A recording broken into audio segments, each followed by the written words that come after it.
সুপ্রিয় দর্শক, স্বাগত জানাচ্ছি পতাকা বিশ্বে। আমি আছি কৃতি আচার্য আপনাদের সাথে। আজকের প্রতিবেদন, যুক্তরাষ্ট্রে খাদ্য সংকটের আশঙ্কায় ফুড ব্যাংকে হুমড়ি খাচ্ছে মানুষ।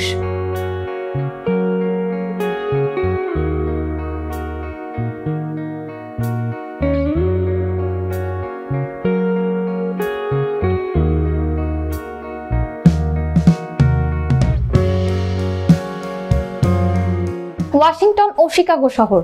মার্কিন সরকার আংশিকভাবে বন্ধ হয়ে যাওয়ায় এখন দেশ জুড়ে খাদ্য সহায়তা কর্মসূচি বন্ধের আশঙ্কা তৈরি হয়েছে।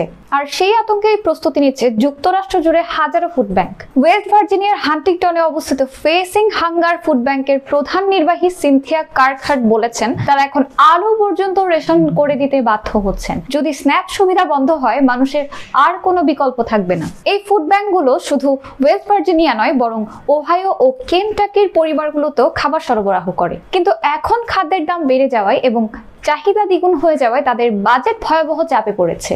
প্রায় 3 লাখ মানুষ নভেম্বর মাসে ফুড স্ট্যাম্প বা স্ন্যাপ সুবিধা থেকে বঞ্চিত হতে পারে, কারণ যুক্তরাষ্ট্রের দ্বিতীয় দীর্ঘতম সরকারি স্থবিরতা এখন চলছে। কংগ্রেস তহবিল অনুমোদন করতে না পারায় 4 কোটি 10 লাখেরও বেশি আমেরিকান নাগরিকের খাদ্য সহায়তা অনিশ্চিত। ফিডিং আমেরিকার হিসাব অনুযায়ী গত বছরই 5 কোটি মানুষ খাদ্য সহায়তার উপর নির্ভর করেছে।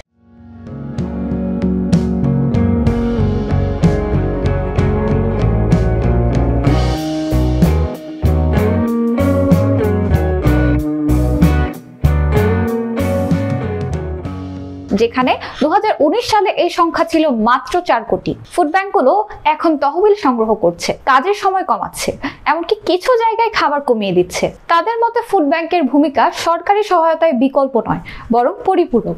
নর্থ ক্যারোলিনার ম্যানা ফুড ব্যাংকের সিইও ক্লেয়ার নিল বলেন, প্রত্যেকটি খাবারের বিপরীতে স্ন্যাপ 9টি খাবার দেয়। এই ঘাটতি পূরণ করা যাবে না। দাতব্য সংস্থাও সরকারের বিকল্প নয়। নিউ ইয়র্ক ও ক্যালিফোর্নিয়া ইতোমধ্যে নিজস্ব তহবিল থেকে ফুড ব্যাংকগুলোকে সহায়তা দিচ্ছে। ভার্জিনিয়া জরুরি অবস্থা ঘোষণা করেছে নভেম্বরের সুবিধা চালু রাখতে, কিন্তু সব রাজ্যের পক্ষে তা সম্ভব নয়। আলাস্কা রাজ্য জানিয়েছে, ফেডারেল সিস্টেম পরিবর্তন করে রাজ্য তহবিল ব্যবহার করা প্রযুক্তিগতভাবে সম্ভব নয়। এদিকে কৃষি মন্ত্রী ক্রক রলিন্সকে ডেমোক্রেটরা আহ্বান জানিয়েছেন স্ন্যাপের $5 বিলিয়ন জরুরি তহবিল ব্যবহার করতে, যা 1 মাসের সুবিধার প্রায় 60%। কিন্তু ইউএসডিএ জানিয়েছে তারা এই অর্থ প্রাকৃতিক দুর্যোগ ও অন্যান্য জরুরি অবস্থার জন্য সংরক্ষিত রাখবে।